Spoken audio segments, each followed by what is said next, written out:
Good morning, everybody. Thank you all for being here. Happy January. Again, thanks for coming to hear about the Constitution. And it looks like I'm preaching almost to the literal choir, but we'll go on anyway. I have asked Art to begin us in prayer.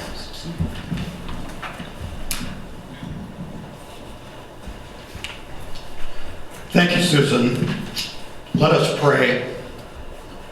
Heavenly Father, thank you for this opportunity to discuss the 2025 Constitution Task Force recommendations for changing the St. Andrew's Lutheran Church Constitution.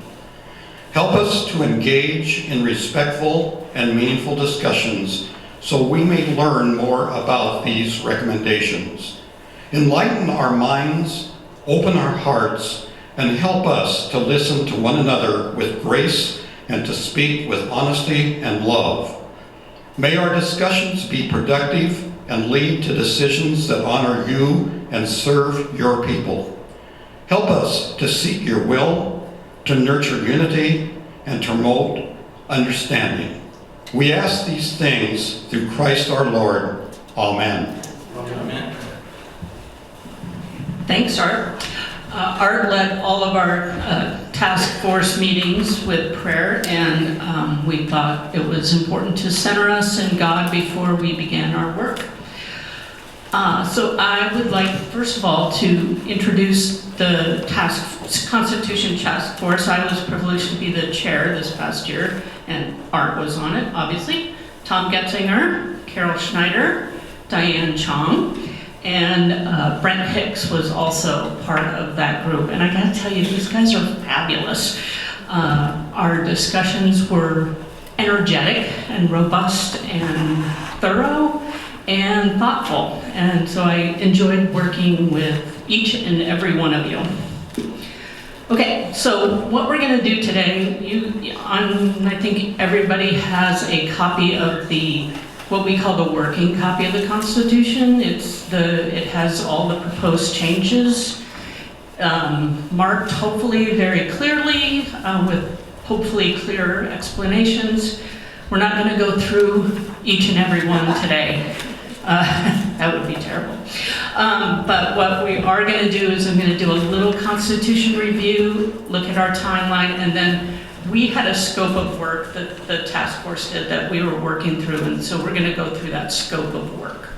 And now we'll hit the highlights of what changes we were recommending. So feel free to stop me anytime with questions or comments. Okay, so you will see in our Constitution and in discussions you'll hear a lot about mention of the model Constitution, and maybe you're wondering or need a review of what is the model Constitution. It was developed by the ELCA, and it provides guidance, foundation and guidance to congregations. So it is the basis for all ELCA congregation constitutions. And it provides foundation by defining our shared commitments, what makes every ELCA congregation part of the one holy apostolic church. And those shared commitments are designated with an asterisk in front of the number of the provision. And like I said, those are the same for every ELCA congregation throughout the country. But the powers that be also recognize that congregations don't operate the same way. We have our own practices. So the model Constitution also offers guidance by having suggested provisions that they recommend, but they realize that congregations aren't the same, so congregations are free to include those as worded or tweak the wording or leave them out altogether, whatever works for that congregation. So you heard me talk about provisions.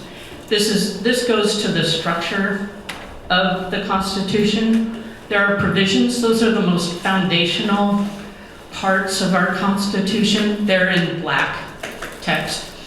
And again, some of those are required. There are shared commitments with other ELCA congregations.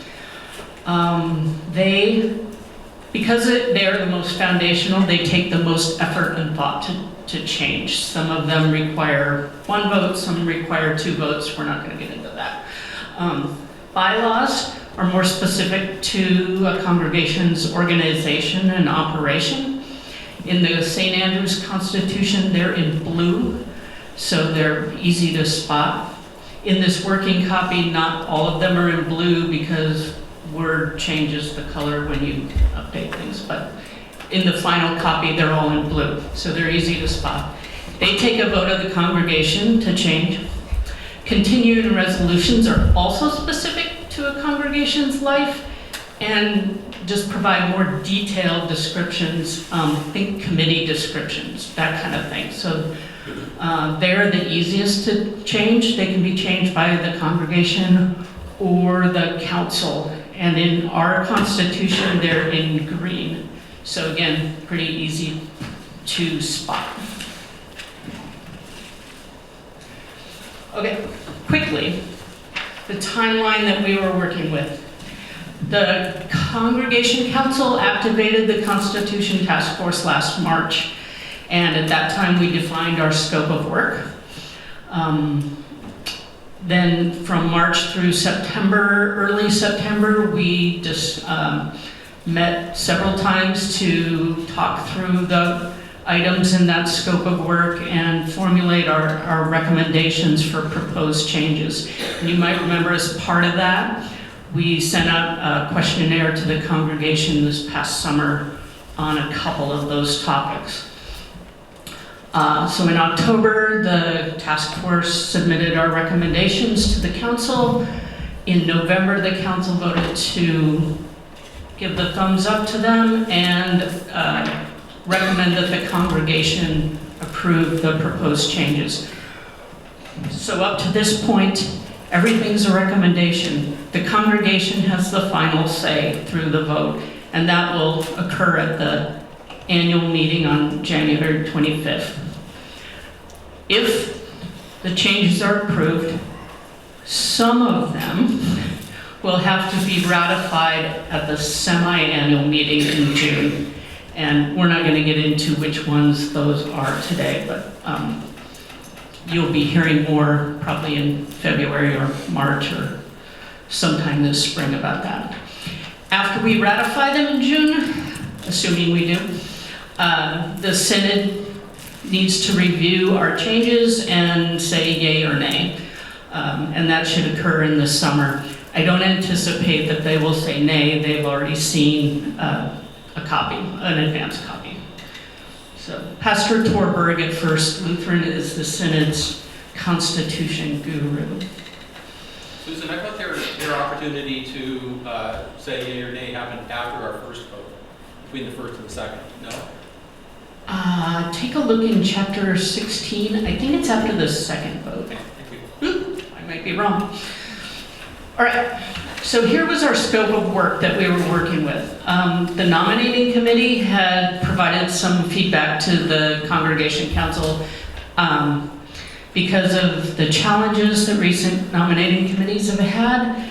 In their recruiting efforts, they submitted 4 items for the council to consider, and that's how the council activated the task force to do that work. The executive committee had some topics that they wanted considered. That was from a recognition of that maybe we needed to update some language that was, in one case, kind of contradictory and just to clarify our current practices. And then we talked about the model constitution. Every 3 years, the ELCA Churchwide Assembly meets and they make changes to that model constitution. And after those assemblies, congregations are supposed to look at those changes and incorporate them into their local constitutions. We hadn't done that in 2022, so we had a little catch-up work to do. We were also able to incorporate the changes from the 2025 assembly. So that timing worked out well. And then other stuff, if you're gonna look at the Constitution, you might as well look at the whole thing. And so the other is just work that was identified by task force members, and a couple of things were left over from the last task force work. So that's what we were doing. All right, so first of all, nominating committee feedback. So their first suggestion was to activate the nominating committee early in September. So this is not a constitution thing, really. It's an item of business for the council. So there was no change to make in the constitution for that. The second item was to consider changing the annual meeting to a different month besides January. We talked about this. Previous executive committees had discussed it and said, no, we want to keep it in January. The reasons that we thought of were our fiscal year begins in January and we need to approve a budget for the year. So that is a good reason to keep it in January. People are usually around. They're not traveling as much or on vacation, or they're not dealing with graduations and other events, so it seemed good to keep it in January. And we also thought that if the nominating committee gets going in in September, that hopefully their bulk of their work would be done before the holiday months, and that was part of their challenges. They were recruiting people in late November and December when all of our minds are elsewhere. So there's no change to the Constitution for that either. All right, the third thing was consider reducing the number of council member positions. So you'll see, if you want to follow along in the Constitution itself, you can find the provisions that this deals with on page 21. So as the task force was discussing this is a big one because obviously it affects the governance of our congregation. So as we were discussing it, we realized that the 6 of us didn't feel comfortable making a recommendation without some input. So we sent questionnaires to the congregation, to the current council, and to recent past presidents. And the questionnaires were basically the same, just tweaked a little bit to tailor it to that particular group. We got 27 responses from the congregation, 7 from the council, and 3 from past presidents. And I just want to say thank you to all of you who filled one out, because we got some really thoughtful responses and comments to go along with with your answers. So we appreciated all of those. 15 congregation responses indicated that 8 or 9 people were a good number for council. 1 was for 8 to 10. 3 preferred 12 with 10 as a minimum. Council member and past presidents' responses indicated the council could operate well with 9. So obviously there's pros and cons to this. Some of these are from the questionnaires and discussions that we had. The pros to reducing the number decreases the number of candidates the nominating committee is tasked to find, so it makes their job more doable.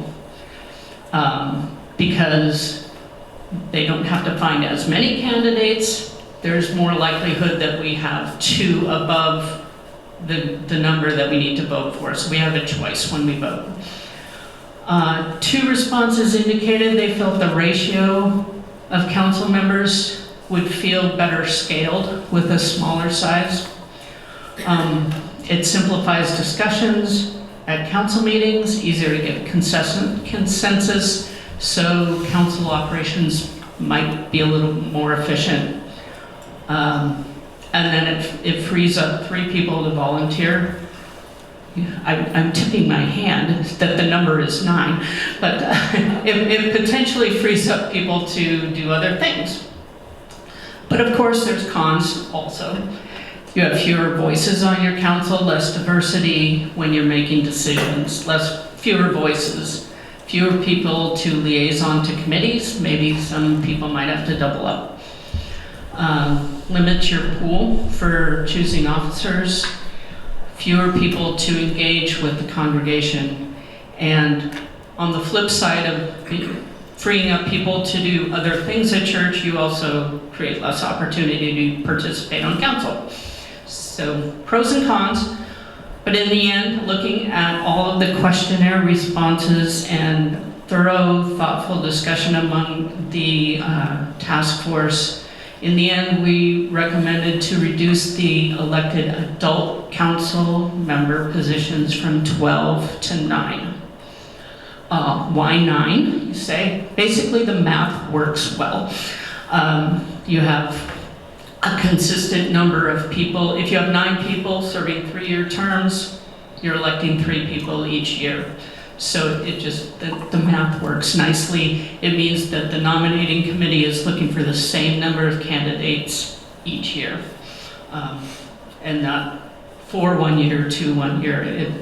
I had some spreadsheets that were really confusing with a different number of council members. So that is why our recommendation is 9.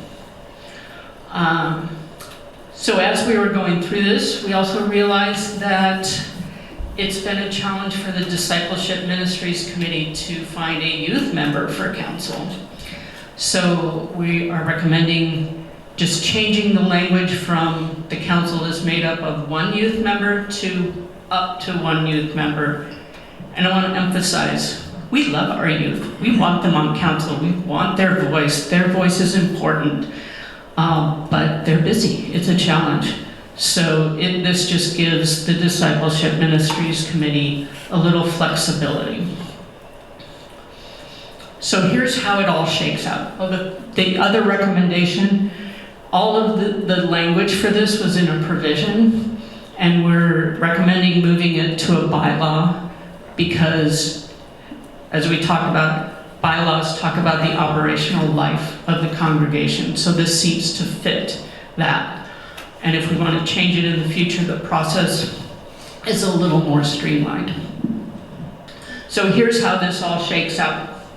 The provision, just the wording changes to the voting membership shall consist of the pastors, plus adult and youth members of this congregation as specified in the bylaws. Then there's a new bylaw at the bottom that defines the makeup of the council as pastors, 9 adult members, and up to 1 youth member. So, anything on that?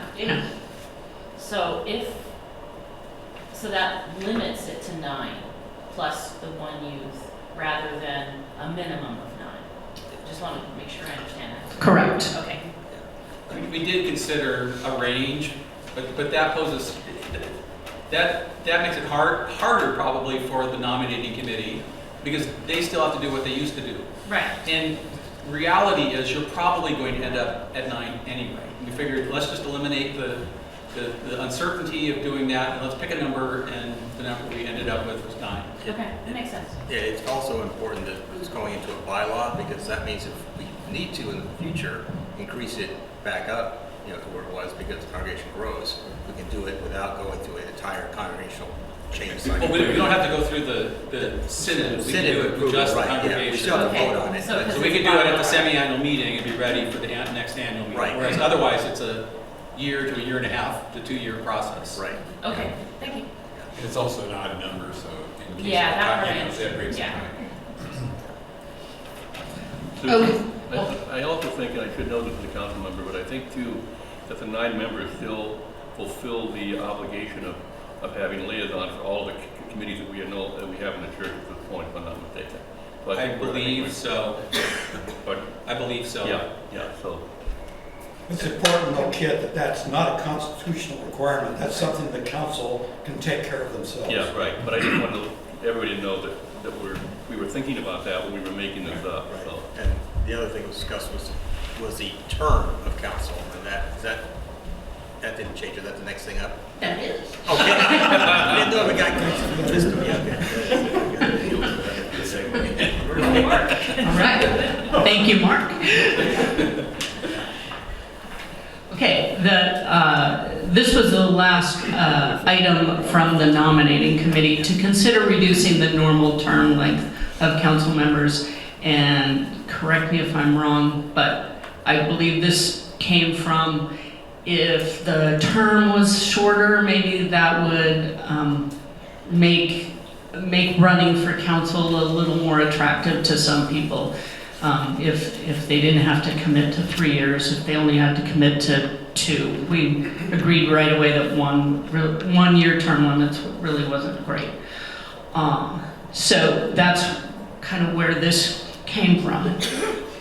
So you'll see the effective provision there is C-1202 on page 21, and there's 4 bylaws now that go along with that.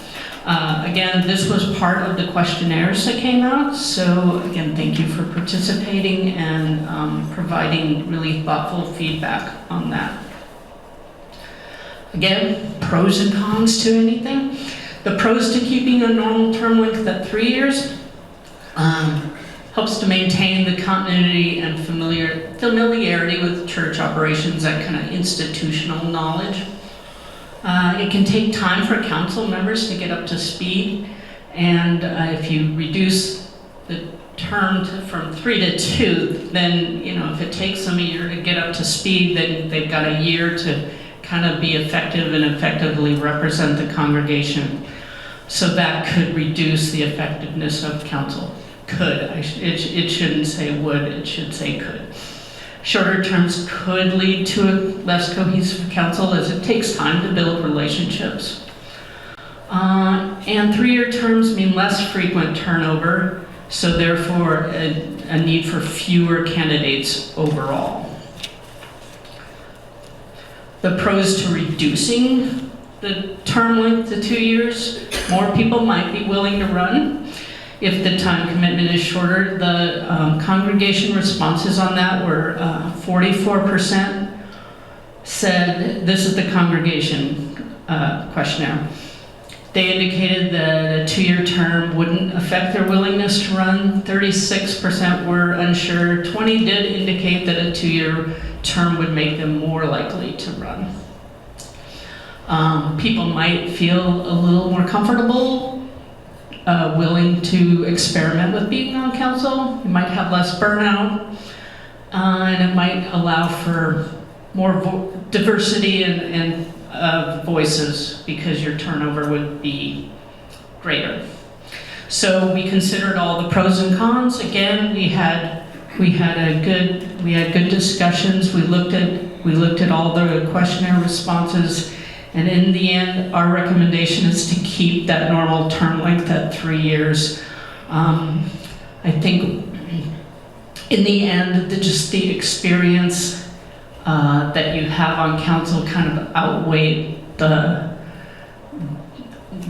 pros of maybe getting more candidates for council. We thought that experience level was pretty important. But of course, we didn't stop there. We also realized in our discussions that it wasn't really clear in the Constitution about how many terms a person could serve on council consecutively if they had served a partial term.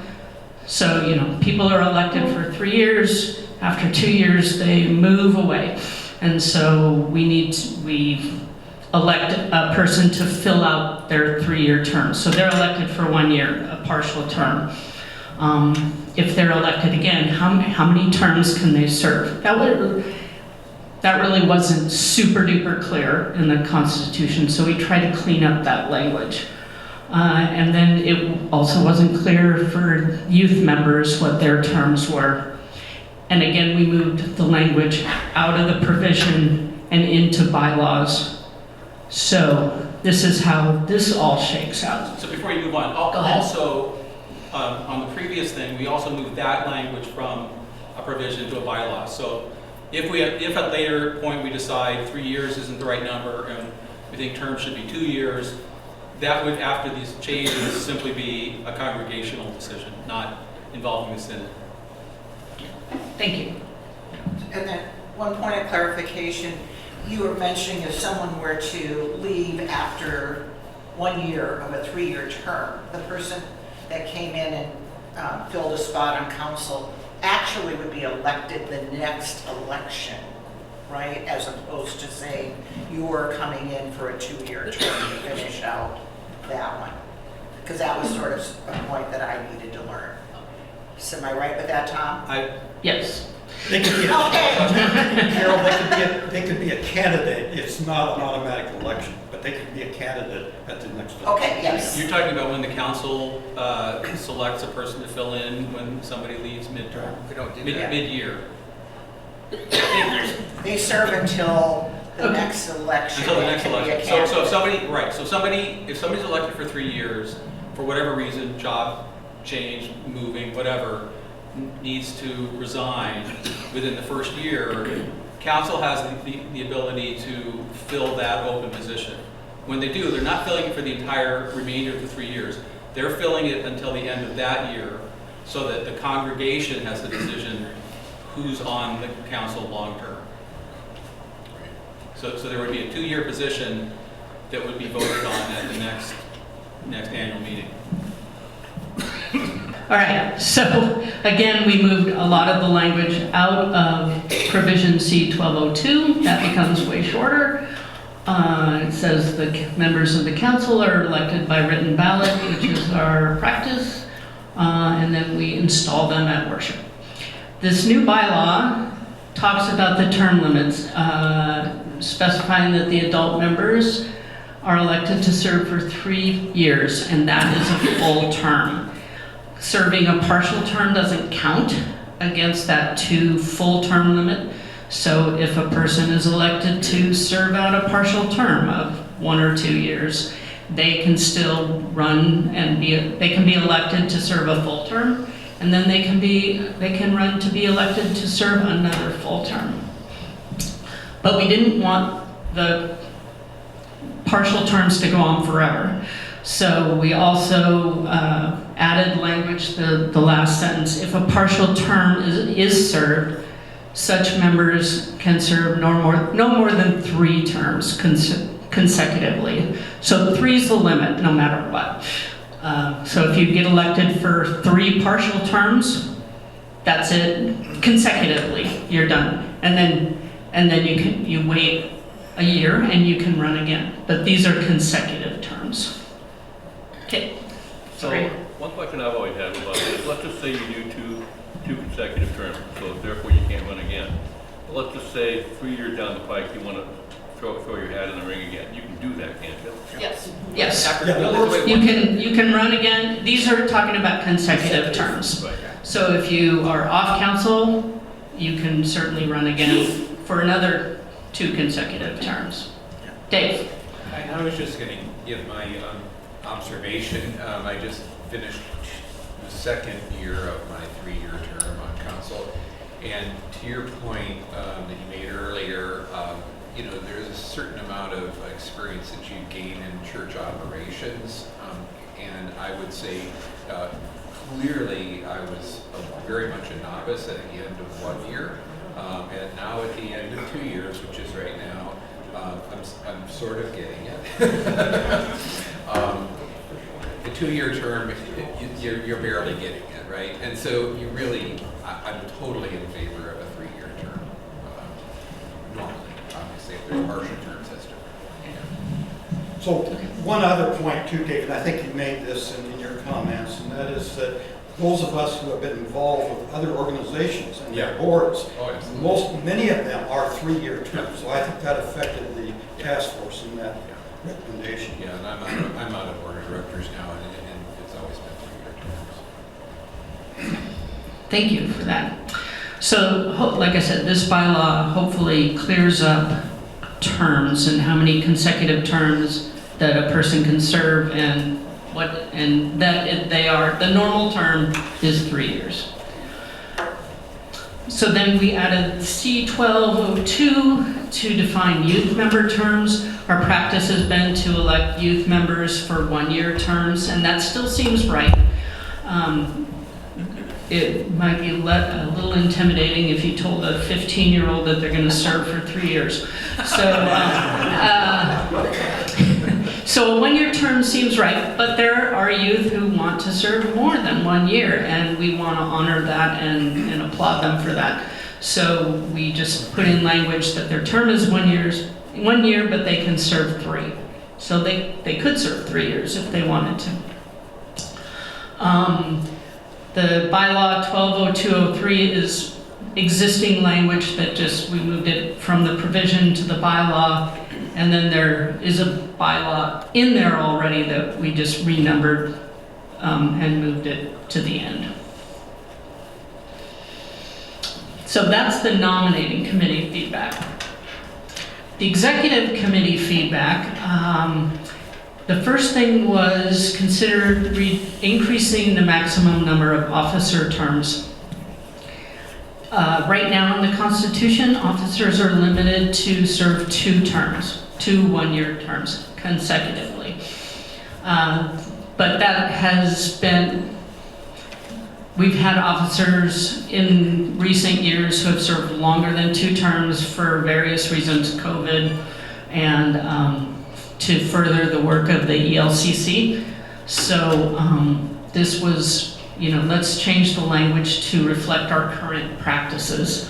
So the task force thought that that was good. We should be flexible in that, but it should be the exception rather than the rule. And so it's in there. I didn't put up the language here, but we added language to say they could serve more than 3 terms with the approval of council, with the unanimous approval of council. And then the treasurer can serve as long as they are willing and are elected. It's kind of a specialized skill set for that.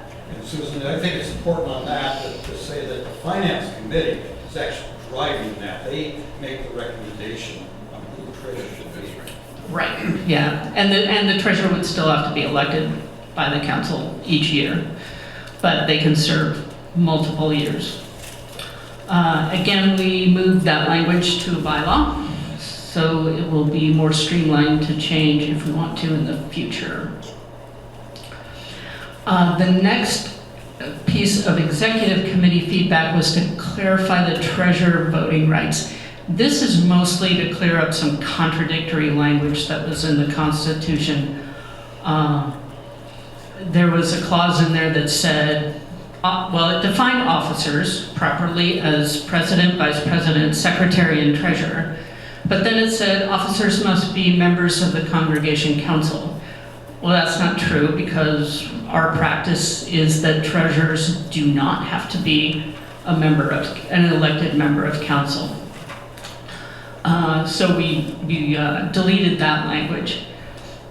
Then we deleted one provision because it was redundant to a bylaw that we already had, and that just says that the treasurers, if they are not an elected member of council, they have voice at council meetings, but they cannot vote because they're not a member of council. And 1102, the last bullet there was no change. It says that the congregation council elects its officers. As we said before, the officers are defined as including the treasurer, so the council elects the treasurer. And then the exec committee wanted us to look at relaxing some requirements for things.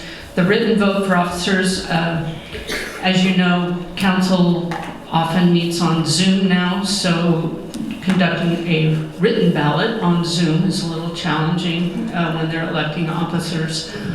However, on this one, the task force thought that anonymity in voting was important. So we did not change the Constitution. We left the requirement to elect officers by written ballot in there, recognizing that you can do electronic voting anonymously, and that would, to us, that would satisfy that requirement of a written ballot. The key is anonymity. So there's no change there. Filling council vacancies, sometimes it doesn't make sense to fill a council vacancy if somebody resigns in November. For example, it doesn't make sense to fill that spot for a month or two. So the recommendation is just to change the language from if there's a vacancy on council, instead of the council shall elect a successor, to may elect a successor, and then that gives them flexibility to do what's right for the situation. The date for annual reporting, the provisions that are listed up there, they refer to an annual report given at an annual meeting, and as you know, that's kind of changing.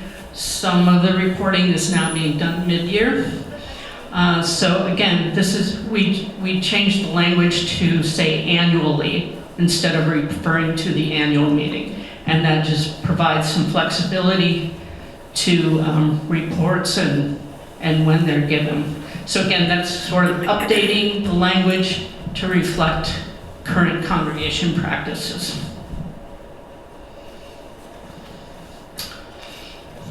I said something about that the ELCA Churchwide Assembly changes the model constitution every 3 years, and congregations are supposed to incorporate those changes. So we took the 2022 changes and incorporated most of those. The only ones we didn't, they had language for if the pastor is also the president of the congregation. So we didn't include that because that doesn't apply to us. That's not how we roll. So, but we did incorporate everything else from 2022 and 2025. So we're all up to date after we vote.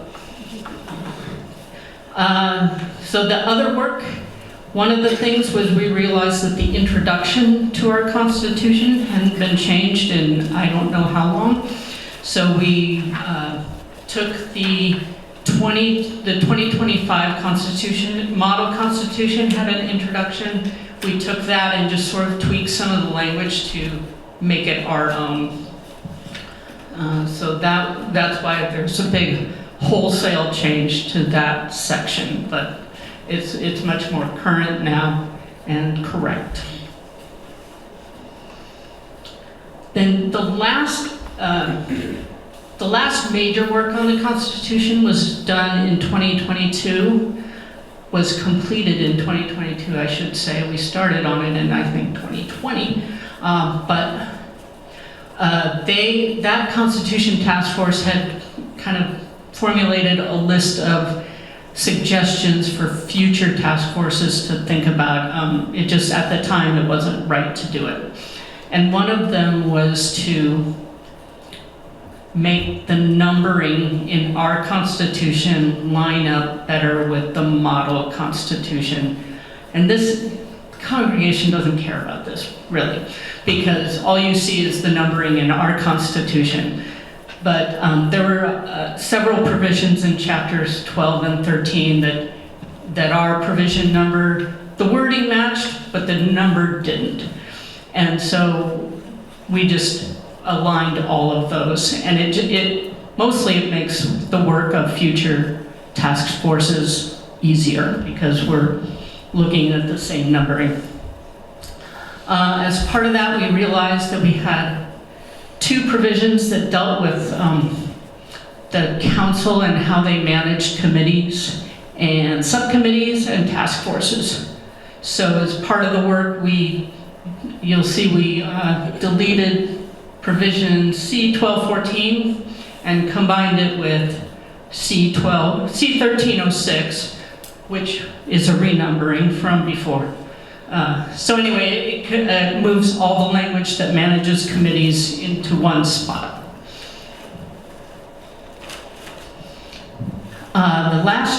The big last change was to change the language in the nominating committee section. Right now it says the nominating committee shall be 6 members, and 2 of them, if possible, are outgoing council members. Again, the nominating committee has had challenges in recent years finding 6 people, so we just changed that language from 4 to 6. Or recommending changing that language from 4 to 6, again, to allow flexibility.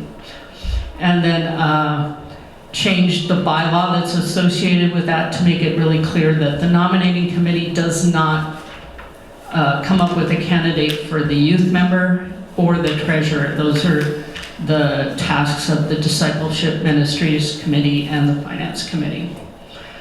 And then we updated some language, just really cleaned up some language in several provisions that we're not going to go through.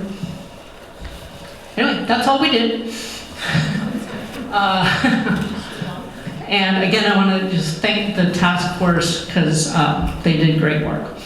Any questions? We couldn't have done it without her at the lead guy. Well, yeah, she could. Brent and I just kept good notes, is what we did. Brent was our note taker, and that was a challenge sometimes. The discussions were sometimes a little fast. Not furious, but fast. Any other questions, comments?